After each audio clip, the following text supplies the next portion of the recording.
This is the welding gear I use when I'm MIG welding. So I have a Lincoln Electric fire resistant jacket. I wear the Lincoln Electric beanie for the top of your head, and those Tillman gloves as well. Good alternative to the beanie is just wearing a regular hat and just flipping it around reverse and put it on your welding helmet.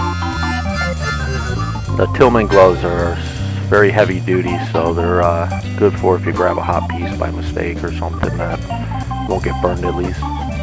There's been times where I haven't worn a jacket or a beanie or gloves and MIG welded, but sometimes you pay the price and you get burnt, so it's better to have the gear.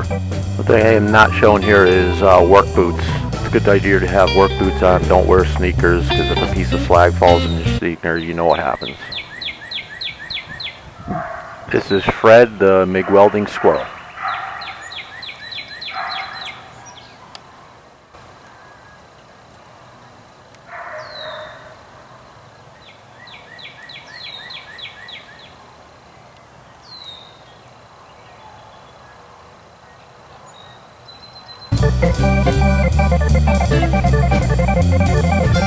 I would like to thank everybody for watching.